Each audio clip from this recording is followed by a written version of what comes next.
Alors bonjour à tous, j'espère que tout le monde m'entend bien. Au nom de toute l'équipe ACESI, je vous souhaite la bienvenue à ce nouveau webinaire. On va commencer dans quelques minutes, le temps que tout le monde se connecte tranquillement. Si vous avez besoin d'un petit café, c'est le moment d'aller le chercher. On va commencer dans quelques minutes. Alors en attendant, je vais me présenter. Je suis Émilie de Costa, responsable marketing et communication chez ACESI. Je suis très contente d'être parmi vous ce matin. Quelques mots aussi sur nous avant de démarrer. Peut-être que certains d'entre vous ne nous connaissent pas encore. Assesi, c'est une entreprise qui a été créée en 2004 et qui s'est imposée au fil des années comme un acteur IT assez majeur sur un grand quart nord-est. Donc, on a des agences sur Lille, sur Reims, sur Strasbourg, sur Mulhouse et sur Genève. Et notre mission, c'est bien d'aider les organisations et des entreprises comme vous à rendre leur informatique plus performante et plus sécurisée. Donc concrètement, on accompagne nos clients autour de 4 grandes expertises que sont la cybersécurité, l'infrastructure, le cloud et les télécoms, avec 2 métiers transverses à ces 4 expertises, donc le conseil et les services managés. Donc voilà, avec pour objectif de simplifier votre quotidien et booster vos performances. ACESI, c'est aujourd'hui une équipe de 150 collaborateurs et nous avons donc 2 d'entre eux parmi nous aujourd'hui. Je vais vous les présenter. Donc, aujourd'hui, à nos côtés, nous avons Ramzi Haïd, responsable intégration cyber pour toute la région Nord. Bonjour, Bonjour à Ramzi. tous. Bonjour à tous. Et nous avons Eric Guéguer, responsable intégration cyber pour la région Grand Est. Bonjour Eric. Alors, je pense qu'il faut que tu actives ton micro. Voilà, je vous affiche même. Bonjour à tous. Donc, bon voilà, il est 10h33, on va commencer. Et puis, je vais d'abord vous présenter le programme de ce webinaire. Aujourd'hui, il y a beaucoup de choses à dire, hein. On a prévu un petit programme assez complet autour du ZTNA.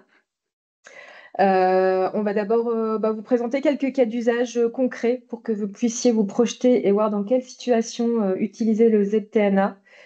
Ça peut faire la différence dans certains cas. Donc voilà, on va commencer par là.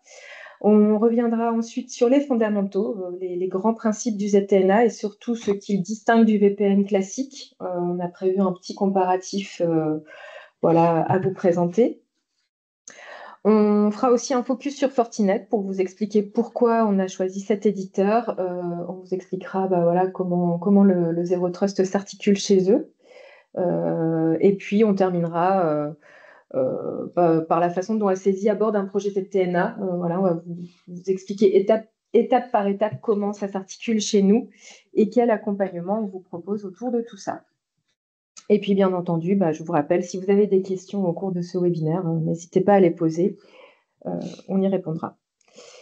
Et puis, moi, je donne du coup la parole plutôt à Eric. Eric, vas-y, c'est à toi. Ok, ça marche, merci. Et bien, écoutez, comme le disait Émilie, nous allons déjà aborder et se demander pourquoi, en fait, on parle de ZTNA aujourd'hui. Alors, c'est vrai que le VPN aujourd'hui, on le connaît tous. On connaît tous le VPN. Alors, attends, Émilie, il y a un souci là, le slide n'avance pas. Tu m'as donné le contrôle ou pas? Ouais, Oui. ok, ça marche, merci.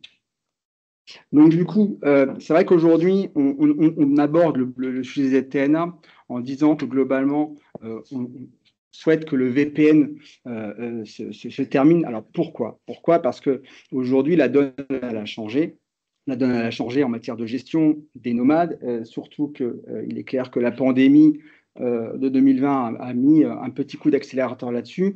Le télétravail s'est quand même imposé globalement dans nos entreprises.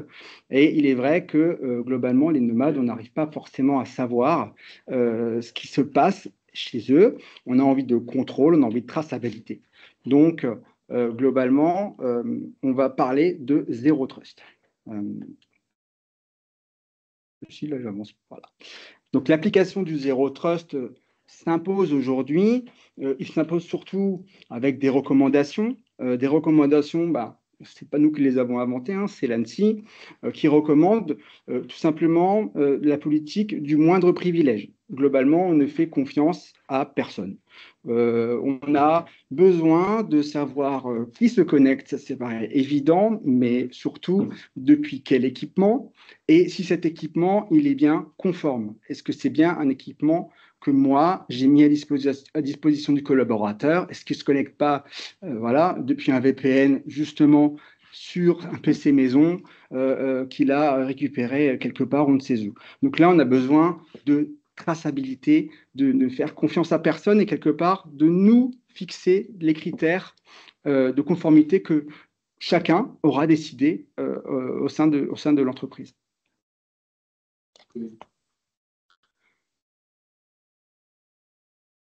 Alors, on va aborder quelques cas d'usage.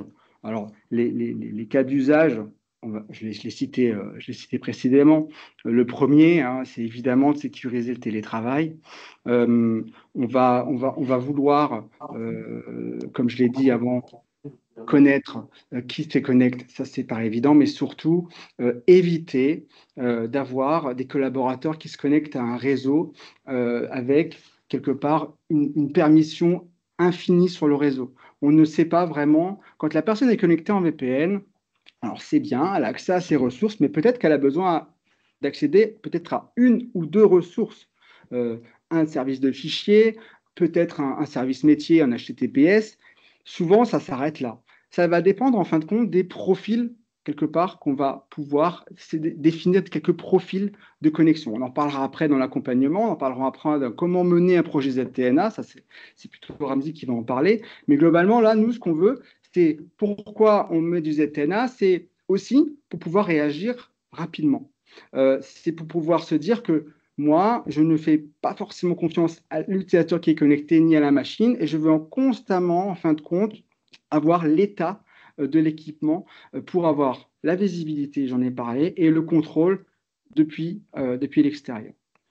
Donc, la finalité aussi, c'est quelque part d'éviter que même s'il y a un vol identifiant pour une cyberattaque donnée, c'est déjà arrivé, on l'a déjà vécu chez nos clients, un VPN mal sécurisé, pas sécurisé, pas forcément avec des MFA, mais même des attaques aujourd'hui avec des MFA, il y a des attaques avec des récupérations de MFA, on peut se dire qu'on a besoin de réagir rapidement.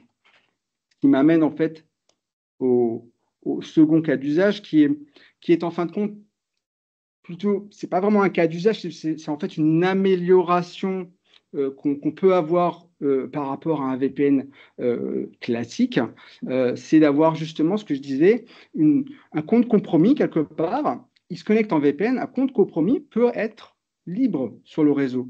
Si on n'a pas activé de Zero Trust quelque part, la personne peut librement se connecter, continuer à faire ce qu'elle a fait, mais on a quand même quelque part un verre dans la pomme, on va dire. Donc, c'est souvent trop ouvert. Pourquoi? Parce qu'on a un historique. Hein. Il y a un historique de 15 ans, souvent. Tiens, le VPN, il a toujours marché comme ça, je ne me pose pas la question. Oui, Madame Michu s'est toujours connectée comme ça, elle a toujours accédé à son service de comptabilité. Mais en fin de compte, on ne se repose pas forcément la question. Et c'est là où le ZTNA va pouvoir aussi, derrière, nous aider. C'est-à-dire de se reposer aussi les bonnes questions de qui a accès à quoi, qui a besoin d'accéder à quoi, quand, depuis où. Voilà, c'est globalement un petit peu les questions qu'on va se poser. Et surtout, si la personne, si le device est infecté, éviter qu'il se propage, éviter la propagation, éviter les mouvements, ce qu'on appelle les mouvements latéraux. Le cas d'usage 3, c'est pareil, c'est aussi une amélioration ou un gain de cyber qu'on peut aussi avoir avec le ZTNA, c'est j'ai des prestataires qui se connectent, des sous-traitants qui accèdent à des applications internes, mais pour autant, ils n'ont pas ils ne cochent pas toutes les cases en termes de conformité que moi j'ai fixées.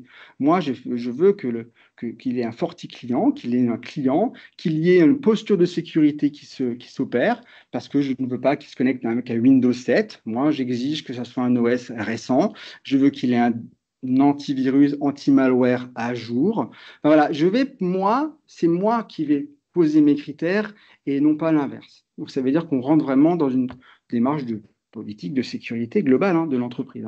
Ok. Euh, Quelque part, on peut aussi aborder le ZTNA comme un projet NAC, c'est-à-dire qu'un projet de contrôle d'accès au réseau. Là, on peut commencer par l'extérieur, c'est plus simple, on arrive plus à définir les politiques et les profils qu'on peut avoir à l'extérieur qu'un projet NAC en interne, où ça peut être souvent plus compliqué parce qu'on a multitude d'équipements sur le réseau. Mais ça peut être, voilà, on peut aborder comme ça en se disant que ça peut être un projet NAC, en disant je commence par les accès à l'intérieur depuis l'extérieur de mon réseau.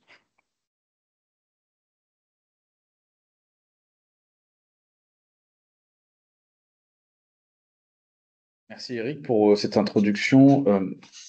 Là, tu as donné des cas d'usage qui sont très intéressants, qu'on rencontre d'ailleurs assez souvent chez nos clients. Avant de parler de tout ça, on va d'abord définir aussi le ZTNA. Donc, on va passer aux notions de base du ZTNA. Hop, je vais essayer de passer. Voilà. Donc, avant de parler de ZTNA, il faut savoir que le ZTNA est une section, une sous-section, si vous voulez, du Zero Trust. Donc, le Zero Trust, c'est un concept qui est assez logique, qu'on rencontre d'ailleurs dans notre quotidien, quand on veut se connecter à une banque, quand on veut interagir avec une administration ou d'autres types d'interactions. Souvent, on va valider que les personnes avec qui on interagit sont les bonnes. Quand on veut se connecter à notre banque, on va valider qu'on est bien la bonne personne. Comment? Via des identifiants que nous a fournis la banque. Dans le Zero Trust, c'est, je dirais, une notion du quotidien qu'on utilise tout le temps. Le ZTNA, elle, est une notion bien spécifique du Zero Trust. Dans le ZTNA, on parle de Network Access. Donc, typiquement, on va parler des accès purement, entre guillemets, réseau. Alors, pas que, mais on va essentiellement se focaliser là-dessus. Dans la notion du Zero Trust, on a déjà la première chose, c'est qu'on part du principe qu'on ne fait confiance à personne. Personne n'est valide, donc ça, c'est le premier postulat. Ensuite, on va valider l'identité de la personne via différentes manières, hein. Ça peut être via des crédentials, j'ai envie de dire, locaux, ça peut être de l'Active Directory, ça peut être du MFA, ça peut être du SAML, enfin bref, on a différentes manières de valider que la personne qui tente de se connecter est la bonne personne. À cela, on va greffer aussi un concept supplémentaire qui est de limiter les accès, c'est-à-dire que contrairement au VPN où on va être, entre guillemets, un peu open bar, là, on va typiquement associer les bonnes ressources aux bonnes personnes. Ça, on le verra dans un second temps. L'autre point aussi qui est très intéressant et très important dans la notion de Zero Trust, c'est de continuellement réévaluer la posture et dynamiquement les accès aux ressources. Ramsey se connecte à une ressource, très bien, j'ai bien validé. Il a accès qu'à telle et telle ressource, c'est très bien. Maintenant, je vais réévaluer au bout d'un certain temps, de quelques secondes, son contexte. Peut-être que Ramsey a eu des nouvelles vulnérabilités sur son poste. J'aime bien donner une image assez marrante, c'est la Papa Mobile. Typiquement, la Papa Mobile, c'est le véhicule le plus protégé au monde. Il est très sécurisé, dans lequel se trouve le pape. Plein de gens essayent d'accéder justement, entre guillemets, la ressource qui est le pape. Ce qu'on va faire, c'est qu'on va continuellement réévaluer les personnes qui accèdent. Donc, les gardes du corps vont autoriser la personne à s'approcher du pape, mais elle va garder un œil dessus continuellement. Donc, le ZTNA, voyez-le comme la Papa Mobile numérique. Pour accéder à la ressource, ici le pape, on va dûment vérifier et valider que c'est toujours la bonne personne et que son comportement est toujours dans le cadre justement de cet accès-là. Donc ça, c'est un point très important du ZTNA. On pense souvent, d'ailleurs, on va en parler tout à l'heure, mais on pense souvent que le ZTNA n'est là que pour connecter les personnes, en tout cas les utilisateurs nomades.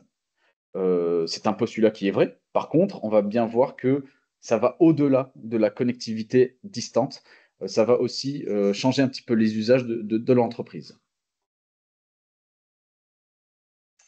Avant, la préoccupation justement des entreprises, c'était de fournir un accès aux ressources internes aux utilisateurs nomades.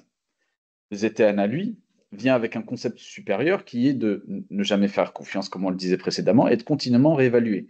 Ce qui nous permet déjà aussi de fournir effectivement de l'accès distant aux utilisateurs tout en sécurisant un petit peu plus l'accès, mais aussi aux utilisateurs internes. C'est ce qui est très intéressant dans le ZTNA, c'est qu'on est capable de fournir les accès aux ressources en garantissant la sécurité interne, typiquement avec la microsegmentation, en validant le contexte et en validant les bons accès des bonnes personnes aux bonnes ressources. C'est un petit peu la différence entre le VPN qu'on connaissait, qu'on connaît d'ailleurs toujours, avec cette nouvelle notion de ZTN. En parlant de ça, rien de tel qu'un petit tableau comparatif entre les deux manières de faire, je dirais.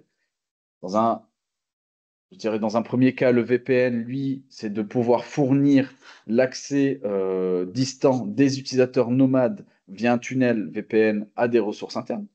Alors oui, on peut y greffer certes de l'authentification multifacteur, mais on aura vérifié l'authentification qu'une seule fois. On aura vérifié que la personne est la bonne personne qu'une seule fois et on ne sait plus ce qui se passe derrière. C'est d'ailleurs souvent le cas quand on a un malware présent sur le poste. La première chose qu'il va tenter de faire, c'est justement de se propager un maximum. Donc imaginez un utilisateur nomade qui est chez lui à la maison ou connecté sur un Wi-Fi, guest, enfin peu importe, à distance. Il va essayer d'accéder à une ressource en interne, il va y accéder. Il a un tunnel en mode, entre guillemets, open bar, où il pourra accéder à toute l'infrastructure, au système d'information interne. On ne sera pas en capacité de contrôler ce qui transite dans ce tunnel-là. C'est toute la difficulté qu'on va rencontrer avec le VPN, qu'on ne rencontre pas avec le ZTNA. Le ZTNA ayant justement un accès granulaire aux ressources internes, c'est des sessions qui sont unitaires. Typiquement, un utilisateur Ramsey doit accéder au serveur A, à l'application B et au serveur C. Il n'aura que ces 3 sessions, entre guillemets, qui seront établies à la demande de Ramsey uniquement. Il n'y aura pas un tunnel qui est totalement ouvert continuellement. C'est justement l'intérêt du ZTNA. Si Ramsey, à un moment donné, son contexte change, typiquement des vulnérabilités sont détectées sur son poste, s'il doit accéder à des ressources sensibles de l'entreprise, typiquement des serveurs de fichiers, le ZTNA sera en capacité de bloquer l'accès à ces ressources-là, ce que ne sait pas faire le VPN. Autre point aussi très important, c'est que quand on a une architecture, je dirais, étendue sur plusieurs sites, par exemple, on a un data center privé, on a des ressources sur Azure, on a d'autres ressources chez un prestataire, le VPN, lui, nous impose de nous connecter qu'à une seule ressource. Si on doit accéder à une autre ressource, soit on fait une sorte de micmac derrière architectural où on va mixer des VPN IPsec avec du SSL, bref, créer une architecture lourde qui nécessite justement de se connecter à un site central et potentiellement basculer sur un deuxième site pour accéder à une autre ressource. Là, le ZTNA, lui, il est multisite, c'est-à-dire qu'on est en capacité de se dire, j'ai des ressources sur le site A, j'ai des ressources sur le site B. Ramsey doit accéder à 2 ressources sur le site A et une ressource sur le site B. Mais Ramsey, il ne va pas changer son authentification, il ne va pas changer de client, il ne va pas changer de manière de faire. Il va se connecter à ces ressources-là comme s'il était localement au plus près des ressources. Avec effectivement toute cette couche-là de granularité qui dit il ne peut y accéder que de telle heure à telle heure, et il ne doit pas avoir telle et telle vulnérabilité, il doit avoir son EDR d'activer, pas de malware sur son poste, bref, il y a tout un contexte qui est associé justement à cet accès-là, ce que ne sait pas faire le VPN. Autre point aussi très important, c'est au niveau de la traçabilité. Le ZTNA, de par son concept, où on ne fait confiance à personne, on fournit l'accès et on réévalue continuellement. La traçabilité de ces actions-là sont listées dans la solution. Typiquement, je prends le delta par exemple face au VPN.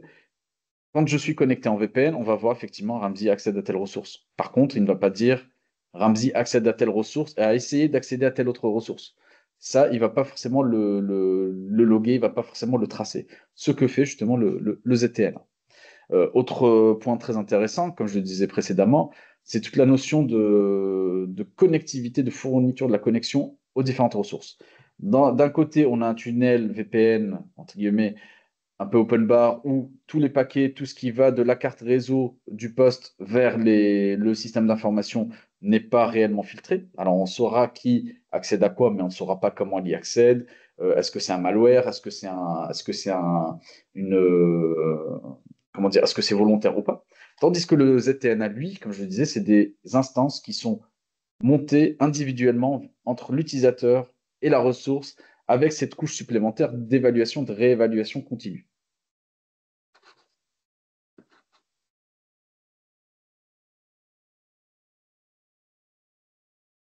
Et du coup, on va un petit peu rentrer dans le vif du sujet en termes de solutions. Hein.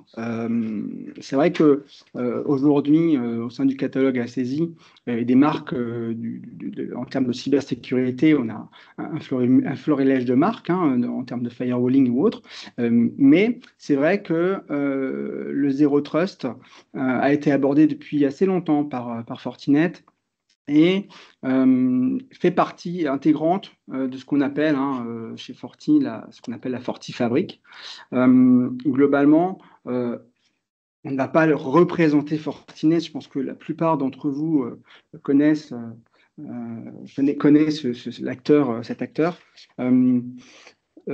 Évidemment leader mondial, mais surtout, nous, on a choisi de partir avec Fortinet justement parce que ce n'est pas qu'un vendeur de firewall, parce qu'il a une vision globale tant sur la partie réseau, hein, de plus en plus, avec une convergence réseau, sécurité, cybersécurité, mais aussi avec cette volonté de pouvoir couvrir avec souvent une seule plateforme de management hein, qu'on appelle le Forti Manager, avec une seule console d'administration, on va en parler après, le Forti EMS Forti Client, avec un Forti Client justement qui se renforce de plus en plus, qui est l'agent hein, qu'on installe sur les postes pour réaliser la posture de sécurité, on en parlera encore après. Mais globalement, nous, voilà, c'est cet acteur qui nous semble aujourd'hui le plus avancé sur ces notions de Zero Trust avec le maximum, on va dire, de critères de conformité qui peut aujourd'hui être en mesure d'être activé. Juste parlons un petit peu d'architecture, sans rentrer dans des détails techniques, on en parlera à un autre moment de manière plus approfondie, mais il faut juste retenir que globalement, on a des clients à l'extérieur du réseau, on a des clients à l'intérieur du réseau et globalement, ces clients-là, ils ont un Forti client à l'installer. Ce Forti client, il est constamment connecté, constamment, il faut voir ça comme un EDR, quelque part, il est constamment connecté à ce Forti client OMS. Ce Forti client OMS, donc c'est une VM hein, qui est soit on-premise, soit chez Forti, soit chez nous, justement. Donc, c'est aussi tout l'intérêt. C'est d'avoir cette VM-là qui va, elle, quelque part, créer la jointure qu'il y a entre les FortiClients et le FortiGate. Le FortiGate, lui, est au cœur du système, évidemment. Hein. C'est votre pare-feu qui va ensuite, quelque part, lui, interroger le FortiClient OMS, disant que, voilà, tel et tel FortiClient a tel et tel profil de sécurité, tel et tel contexte. Il a une posture qui nous semble OK parce qu'il fait partie d'un groupe Entra-ID. Le poste a un EDR activé. C'est un OS plutôt récent, etc., etc. Et on peut même aller jusqu'à une clé de registre. On peut même aller jusqu'à une clé de registre présente sur la machine, un certificat, j'en passe et des meilleurs. OK, cette machine-là, pour nous, est conforme. Je vais pouvoir lui autoriser l'accès à mes ressources que j'ai protégées en HTTPS, en SMB pour du service de fichiers, en CIFS, bref, un certain nombre de protocoles TCP et UDP. Okay.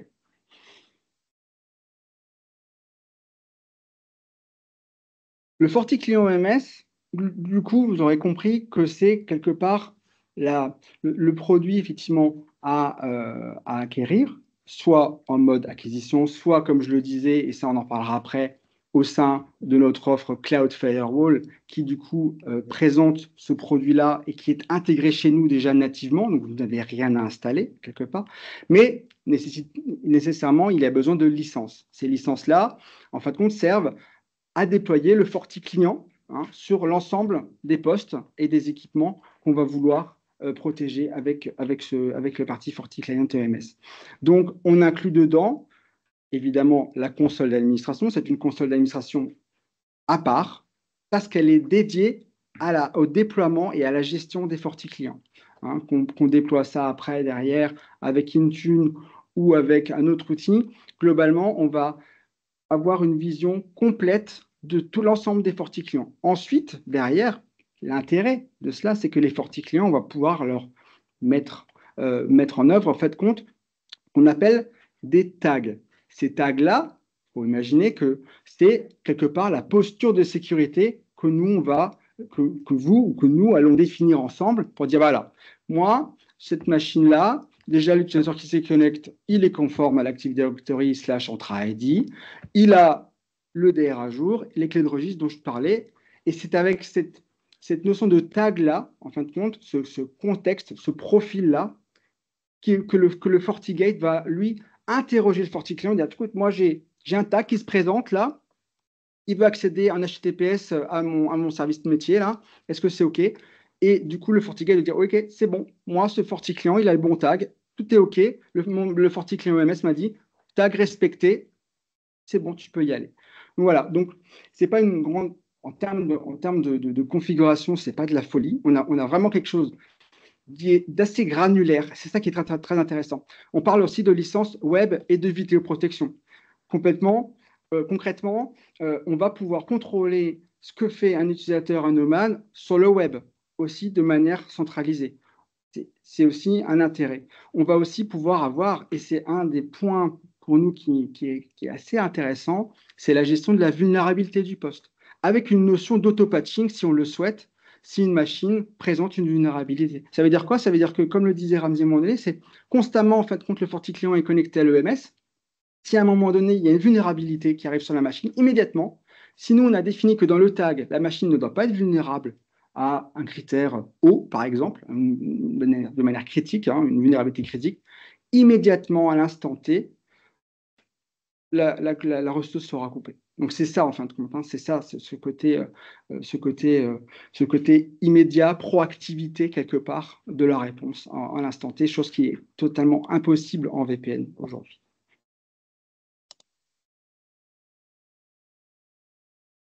Abdi, je crois que c'est ça pour toi. Je prends la main. Alors, on a bien décrit le concept du ZTNA, on a donné quelques cas d'usage. Là, on va aborder justement l'approche de la mise en place, comment on met en place le ZTNA. Alors, pour mettre en place le ZTNA, déjà, il y a quelques critères à respecter. Il faut déjà que l'entreprise, enfin, qu'on connaisse bien les métiers de l'entreprise, typiquement les différentes BU. Faut se dire qu'on doit être en capacité d'identifier les ressources, les métiers, les BU, les applications, qui accèdent à quoi? Est-ce que la RH a une vocation à accéder à une ressource de l'équipe technique, par exemple? Oui, non, je ne sais pas. À vérifier. Donc ça, déjà, c'est le premier critère. On doit créer une matrice, si vous voulez, utilisateur ou groupe d'utilisateurs face aux applications et pour être plus granulaire, typiquement les services qui tournent autour, est-ce qu'il y a besoin d'ouvrir tel et tel port, ce genre de choses. Bon, là, c'est du détail. Mais surtout de se dire, premièrement, c'est de dire qui accède à quoi. À cela, on va greffer un contexte, le contexte de chaque machine. Par exemple, je vais dire, est-ce que pour être compliant, pour être conforme à la politique de sécurité interne de l'entreprise, est-ce que mes postes, ils doivent avoir des vulnérabilités critiques ou hautes? Oui, non. Ça, c'est un critère qu'on va cocher. Est-ce qu'ils doivent faire partie du domaine? Oui, non. Ça, c'est d'ailleurs dans le prochain slide, je vous montrerai l'utilité justement de ce genre de critères. Est-ce qu'on doit admettre que tel utilisateur à l'intérieur de l'entreprise doive accéder ou puisse accéder à des ressources du même sous-réseau? Ça, c'est des critères sur lesquels on va jouer et sur lesquels on va pouvoir configurer la solution pour réduire drastiquement la surface d'attaque Autre point aussi très important, on a donc pris les utilisateurs, on a pris les applications, on y a greffé un contexte, mais comme je le disais tout à l'heure dans le concept du Zero Trust, on va aussi continuellement réévaluer cette sécurité. Donc la solution le fait nativement, évidemment, mais on va aussi forcer certains critères sur lesquels on va jouer pour dire si à un moment donné il y a un changement de posture de sécurité, à ce moment-là, je change l'accès à la ressource.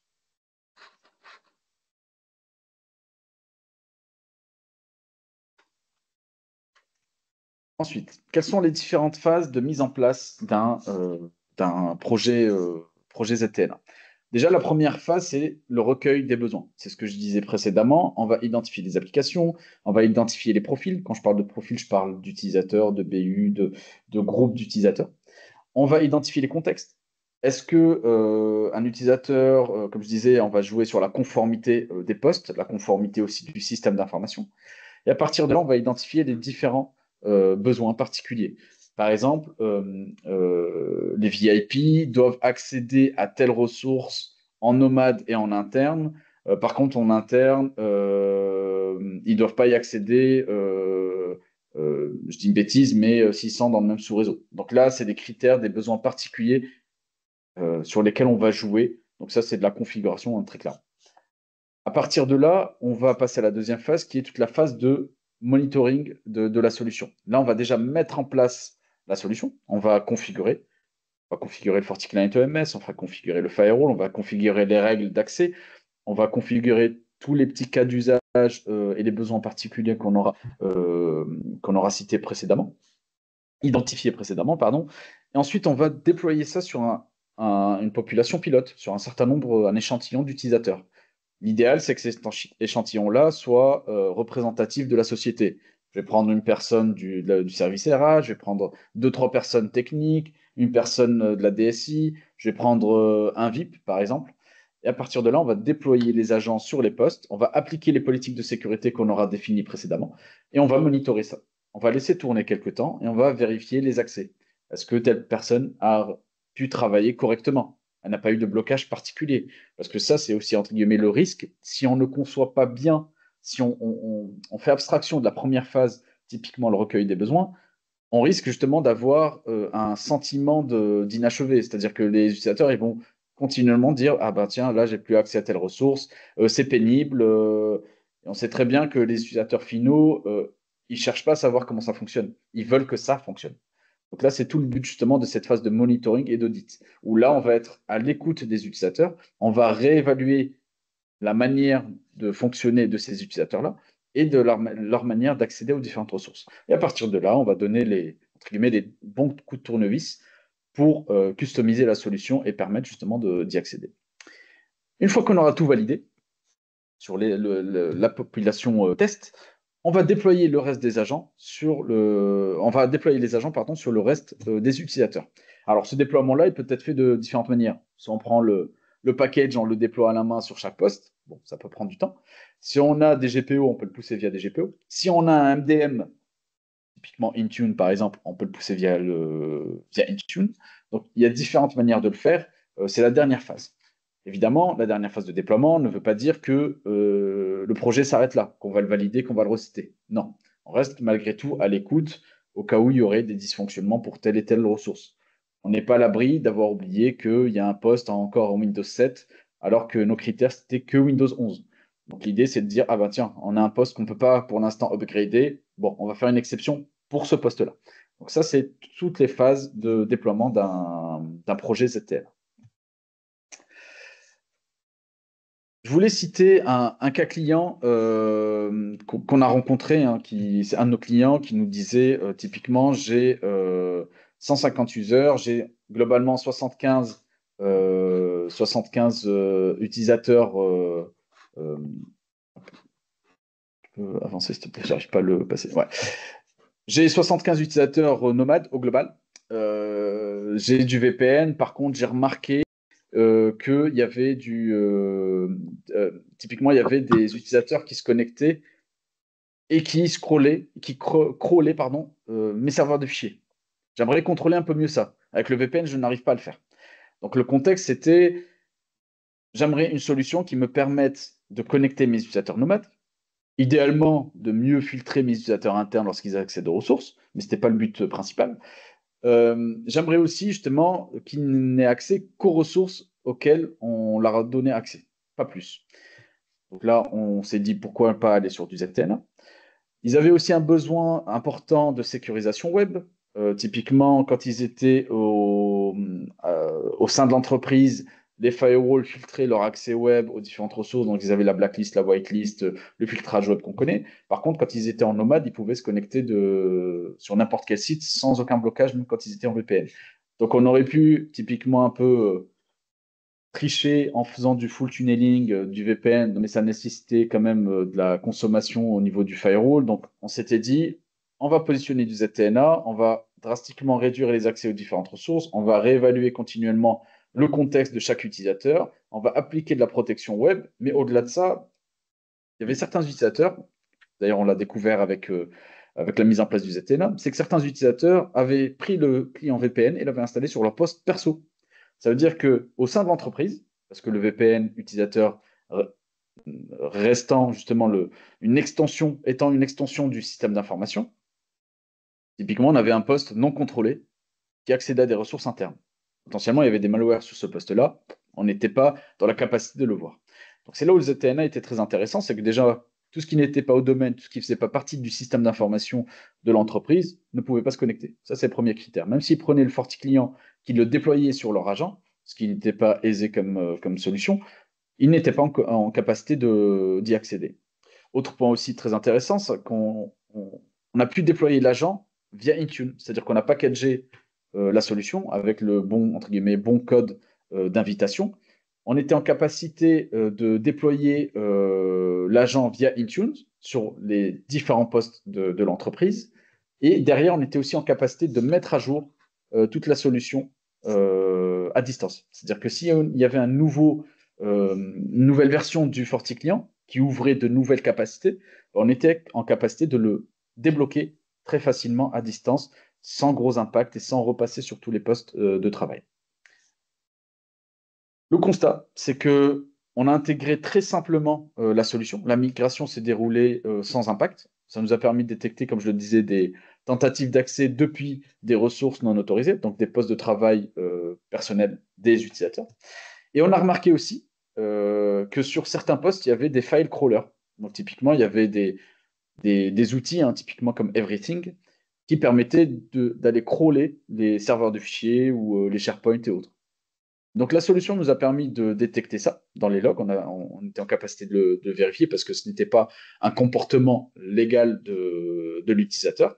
Et ça nous a permis, en tout cas, ça a permis au client de limiter ces accès-là, de ne permettre que l'accès depuis les ressources de l'entreprise. Autre chose aussi qui est très intéressante, qu'on a mis en avant et qui a servi à l'utilisateur, au client final, c'est qu'il n'avait pas de politique de patch management. C'est-à-dire que sur ses postes, il y avait plein d'applications, plein d'OS, mais il n'était pas en capacité de les lister premièrement et de les patcher si possible à distance. Il aurait pu prendre des solutions assez onéreuses qui faisaient justement ce travail-là, mais déjà, le FortiClient permettait d'ajouter une première couche de patch management en listant toutes les applications vulnérables sur les postes et derrière, de pouvoir les patcher à distance. Alors, pas toutes les vulnérabilités, mais on était en capacité de patcher la majorité. Donc, ce qui a réduit aussi drastiquement le niveau de conformité de vulnérabilité des postes, et derrière de réévaluer aussi ce critère-là. Au début, on s'était dit, on n'autorise pas on n'autorise pas les postes qui ont des vulnérabilités critiques.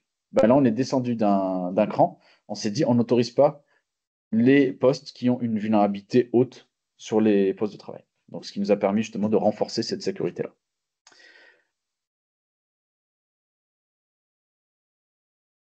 Au niveau de l'accompagnement d'Assezi sur la mise en place d'un TNA, déjà dans un premier temps, j'aimerais parler de notre offre Cloud Firewall. Typiquement, chez Assiesi, on a une offre de service managé autour du firewalling. Donc, on déploie des firewalls pour nos clients sous forme de mensualisation. Derrière, tout ça est managé via un FortiManager, un FortiAnalyzer. Et on y greffe aussi, si besoin, avec option, la notion de ZTNA, où là, on a une infrastructure dédiée, donc un FortiClient, qui est dédié et qui permet de gérer toute cette notion justement de politique de sécurité, de critères, de tags qu'on a cités précédemment. À cela, pour des utilisateurs qui sont déjà en Cloud Firewall, donc la migration vers ajouter la brique ZTNA sur les clients Fortinet, c'est assez simple, hein, c'est juste de la licence, c'est globalement un peu moins de 2 € par mois par utilisateur. Il n'y a pas d'obligation d'appliquer ça sur tous les utilisateurs. Je prends l'exemple du client, du cas client que j'avais précédemment. Sur les 150 collaborateurs, il n'y en avait que 75 qui étaient en nomade. On a déployé finalement l'agent que sur les 75 utilisateurs nomades.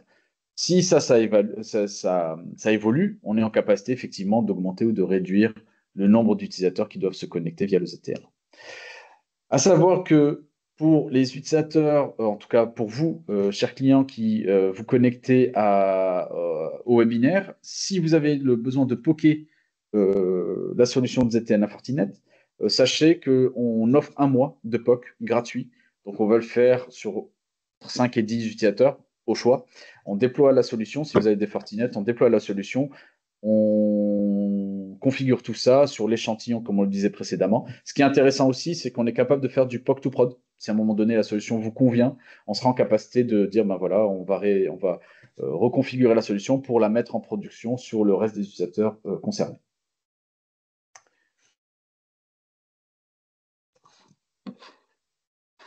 Eh bien, merci pour toutes ces précisions. Je pense qu'on arrive à la fin. Et on a une question qui a été posée tout à l'heure. Alors, la question est la suivante. Bonjour, je vois que les OS Windows, Linux et macOS sont spécifiés, mais est-ce que iOS et Android le sont pour les tablettes et smartphones? Oui, alors, ils le sont effectivement, je ne le cite pas. Il y a aussi Chromebook. Je tiens à le préciser. Effectivement, ils sont pris en charge, ils sont compatibles. Il y a des petites subtilités liées aux OS. Typiquement, sur les iOS, on est obligé de passer par un MDM pour pouvoir pousser un certificat ZTNA. Mais voilà, c'est de la configuration. Le MDM, ça peut être de l'Intune. C'est pas lié forcément, enfin, c'est pas lié à un manque, je dirais, de développement de Fortinet sur cette brique-là, mais plutôt iOS qui n'est pas si ouvert que ça, qui sont assez renfermés niveau sécurité, donc qui nous obligent à passer par un MDM pour pousser le fameux certificat. Mais oui, pour répondre à la question, les devices Android et iOS sont compatibles avec l'agent ZTNA. Je pourrais vous envoyer d'ailleurs, si pour les intéresser, la datasheet avec tous les tableaux de compatibilité, Ouais, que ce soit sur le OS, la télémétrie ou autre. ce qu'on aura un peu moins, c'est des critères de conformité, quoi, forcément. Hein. C'est juste pour ça. Exactement. FortiClient est compatible effectivement iOS, Android. Les critères de conformité seront disponibles sur Chromebook, par exemple. Par contre, là, on aura moins de critères, si ce n'est que de vérifier qu'il y a un certificat, par exemple, ou de vérifier l'emplacement du FortiClient. Mais il y aura voilà, forcément un peu moins de critères. Mais c'est compatible. C'est le FortiClient qui fait foi pour le coup. Alors, je ne vois pas. Ah, bah si, on a une autre question qui vient juste d'arriver. Bonjour, j'ai compris qu'il fallait installer un client côté client, mais que faut-il côté serveur? Côté serveur, il faut un FortiGate, tout simplement. C'est le FortiGate qui fait, si vous voulez, la passerelle entre l'utilisateur et la ressource cible. C'est lui qui, d'ailleurs, vient en communication avec le FortiClient EMS, donc, la solution, voilà, qui va gérer justement cette notion de tag, donc la notion de conformité du poste, et derrière, qui va fournir l'accès à la ressource en interne. Ouais, donc côté serveur, c'est FortiClient EMS qui gère les FortiClient côté client. Voilà, globalement. Ah, voilà. FortiGate côté serveur, FortiClient qui gère les clients. Voilà, c'est ça. C'était un peu le schéma d'architecture que j'avais présenté globalement. Ouais. Mais on vous partagera les slides de toute façon. Alors, on a encore des questions qui se posent. Pouvons-nous configurer le MFA ou accès conditionnel compatible avec Mac avec des puces ARM?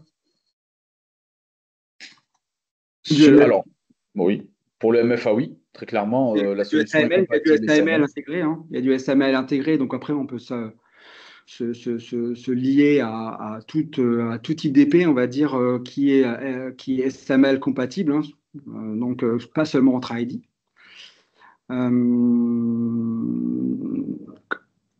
Alors, compatible avec Mac, avec des puces ARM,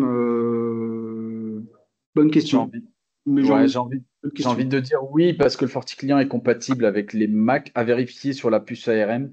Je note la question et je reviendrai vers vous sur cette partie-là. Ça, je la note, ouais. Alors, prochaine question. Dans un cadre multisite, faut-il des FortiGate sur chaque site? Oui, alors, oui, effectivement, si on veut avoir cette notion. Alors, tout dépend de ce qu'on entend par multisite. On parle de multisite chez Fortinet quand on a un FortiGate sur chaque site, effectivement. Par contre, si vous avez un FortiGate en centrale et derrière un réseau MPLS, c'est le FortiGate central qui fera la relation avec les sites distants. Mais si vous avez plusieurs Forti, vous avez par exemple 5 sites et sur chaque site vous avez des FortiGate, l'agent lui se connectera directement au FortiGate le plus proche de la ressource. Là, on aura déclaré la ressource. Alors, on a une question sur. La réponse à la question, c'est non. S'il n'y a pas forcément besoin s'il n'y a pas forcément les ressources derrière, bah, c'est pas nécessaire, quoi. Je veux dire, s'il y a, il y a un FortiGate, suffit, c'est quelque part, c'est les ressources qui sont derrière qui vont faire foi au niveau du FortiGate nécessaire. C'est le FortiGate qui va quelque part faire proxy, hein. On l'a jamais cité là-dedans, mais le FortiGate fait office de reverse proxy ou de proxy pour les applications, quoi. On a une prochaine question qui concerne Sophos, hein, l'une des solutions qu'on a également à notre catalogue. Est-ce que le ZTNA est faisable avec les firewalls Sophos? Non, malheureusement, effectivement, le ZTNA Forti est compatible que Forti. On reste dans l'univers Forti avec la Forti Fabric. Mais chez Sophos, il y a aussi l'équivalent en ZTNA qui, lui, se base pardon, sur Interceptix, hein, sur l'agent Sophos. Ouais. Ça nécessite d'avoir l'agent, enfin, en gros, le PP, parce que c'est lui qui va gérer la conformité. Là, chez Fortinet, on parlait de Forti Client avec le Forti EMS, qui est la console qui gère le contexte de l'utilisateur. Derrière, chez Sophos, c'est plutôt l'EPP, donc Interceptix, qui gère cette notion de conformité. Petite subtilité chez Sophos, si on a les firewalls Sophos et qu'on a Interceptix, comme je le disais, donc l'agent EPP de Sophos, effectivement, on peut faire du ZTNA. Si on n'a que Interceptix, mais qu'on n'a pas de firewall Sophos, on est en capacité de déployer une gateway en interne, qui n'est pas un firewall, hein, c'est juste un connecteur, voilà, une passerelle qui permet d'accéder aux ressources internes. Donc c'est la petite différence entre Fortinet et Sophos. Chez Forti, il nous faut le FortiGate, c'est obligatoire, et le FortiClient, évidemment. Chez Sophos, il nous faut le Interceptix, et pas forcément le firewall Sophos, soit le firewall Sophos, soit une passerelle, enfin la gateway de Sophos. Alors, il y a une question, y a-t-il également une possibilité de always on? C'est de base en always on, j'ai envie de dire. C'est-à-dire que Et toujours connecté. voilà, c'est le but. C'est qu'un utilisateur, on déploie l'agent, il se connecte une fois, il n'a plus à se déconnecter. D'ailleurs, on désactive, il pourra, mais on désactive l'option de se déconnecter. C'est justement pour garantir cette notion de continuellement réévaluer le poste de travail. On les force au bout d'un certain temps à se re-authentifier, pas tous les jours, hein, ça on le définit, que ce soit une fois par mois, tous les 2 mois, enfin bref, mais on les force pour valider que c'est toujours la bonne personne. Même si la solution, elle, check continuellement au niveau, par exemple, de l'Active Directory ou de votre fournisseur d'identité, de votre IDP, que l'utilisateur est toujours apte à se connecter. Donc ça, mais en tout cas, pour répondre à la question, c'est continuellement en always on. Alors, on a une question. Quel type de FortiGate faut-il au minimum? Par exemple, avec des FG200F vieux de 3-4 ans, peut-on déployer du ZTNA ou faut-il les dernières versions FG200G, par exemple? Il n'y a pas de, voilà, il y a pas de notion de boîtier minimum ou maximum, hein. C'est lié forcément au FortiOS, par contre, c'est lié au firmware qu'on va avoir dedans. Il est préconisé d'avoir un minimum de la 7.2, voire 7.4 pour avoir du ZTNA, on va dire avec les dernières fonctionnalités, notamment la prise en charge de l'UDP, hein, qui est arrivée avec la 7.4. Mais c'est vrai qu'on n'a pas forcément besoin d'un boîtier dernière génération pour faire du ZTNA. Clairement pas. Il y a une petite subtilité là dernièrement, il y a une petite release, une petite KB de Forti. Euh, Sur les versions 7.4.8, je crois, jusqu'à 7.6, enfin, et ultérieures, les petits boîtiers avec 2 Go de RAM, entre guillemets, donc les FortiGate 30G, 40F, 50G, eux ne seront plus compatibles avec le ZTNA. C'est-à-dire qu'eux, ils vont partir à partir du 70G, ils vont permettre de faire du ZTNA. Mais oui, les boîtiers 200F et autres sont compatibles ZTNA. Tu veux dire VPN SSL, non, Ramzi? Non, non, je parle du ZTNA, effectivement. Et eux, maintenant, enfin, il y a une KB qui est sortie dernièrement qui dit qu'on ne. Il vaut mieux pas utiliser sur les 40F et les 50G, en tout cas en dessous des 50G, Voilà. utiliser le ZTNA. C'est des petits boîtiers, hein, qui sont plus orientés petits sites distants où il n'y a pas forcément généralement de ressources à protéger, hein, quelque part. Il n'y a pas de service, il n'y a pas de serveur, il n'y a pas de data center d'ailleurs à 40F. Donc d'où cette spécificité. Encore quelques questions. Est-ce que c'est la même méthode pour chaque marque, chaque solution, j'imagine, et non seulement Fortinet? Donc, je suppose que c'est la même méthode du ZTNA. Oui, alors la méthode du ZTNA, globalement, oui. Dans le concept, oui. Maintenant, techniquement parlant, j'ai 2-3 exemples de différents éditeurs. Ça peut changer techniquement sur certaines choses. Il y a certains éditeurs qui ne gèrent pas à l'heure actuelle de l'UDP, par exemple. Tout dépend de l'encapsulation. Il y en a qui montent des mini-tunnels, entre guillemets, entre l'utilisateur et l'application de destination. Il y en a qui se basent sur des firewalls, il y en a qui se basent sur des gateways ou des connecteurs. Il y en a, dans la conformité, ils utilisent la partie EPP, il y en a ou non. Enfin, voilà, il y a différentes manières d'aborder le ZTNA. Le concept reste le même, c'est-à-dire qu'on va continuellement réévaluer les utilisateurs et les applications, enfin l'accès des utilisateurs aux applications. Par contre, la manière de le faire, ça peut varier d'un éditeur à un autre. Alors, ensuite, peut-on utiliser le même EMS pour plusieurs FortiGate, multisite avec tunnel IPsec? J'enchaîne avec la deuxième question. Est-ce que ça pose problème si le poste a FortiClient installé ainsi qu'une autre solution SSO? Non, il n'y a pas de limitation hein, par rapport au nombre de FortiGate dans un EMS. Aucunement. Ça, c'est pas, il n'y a pas, voilà, il y a pas de limitation. Est-ce que ça pose un problème si le FortiClient est installé? Est-ce qu'une autre solution SSO? Je ne verrai pas forcément de problématique là à première vue maintenant. Non, il faut que typiquement que la solution de SSO d'authentification des utilisateurs soit raccordée dans le FortiClient EMS. Voilà, le FortiClient connaissent les utilisateurs, donc voilà. Il faudra, si la solution SSO est compatible à SAML, par exemple, pour pouvoir s'y raccorder, ben, dans ce cas-là, c'est OK, quoi. Et enfin, alors, que propose Fortinet avec la fin du VPN SSL? Est-ce qu'il y a une migration vers le ZTNA? Il y a deux aspects. Il y a deux aspects. Le premier, je dirais la solution gratuite, c'est la migration du VPN SSL vers du VPN IPsec.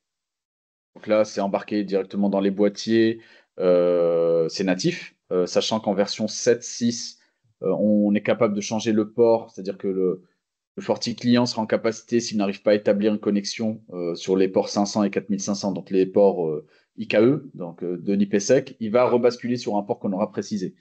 C'est souvent Ouais, utile quand on est dans un hôtel ou... IPsec over TCP, quoi, du coup. Tout à fait, exactement. Et l'autre solution, c'est justement la notion de ZTNA, où là, effectivement, ça nécessite le FortiClient EMS, donc des licences, comme je le disais tout à l'heure, à moins de 2 euros par utilisateur et par mois.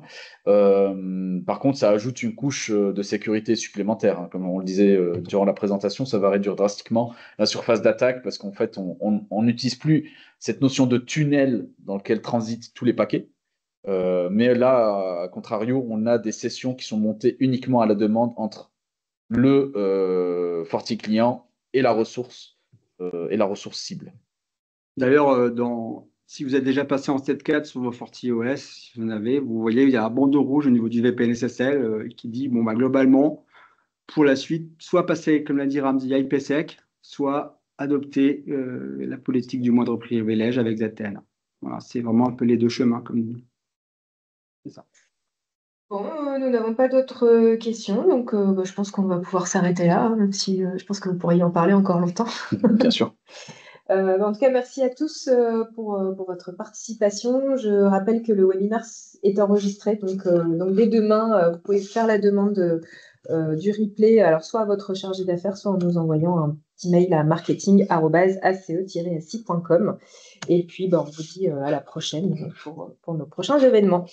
Bonne fin de journée, bonne journée à tous, bon appétit et à très bientôt. Merci. Merci bien, au revoir. Au revoir.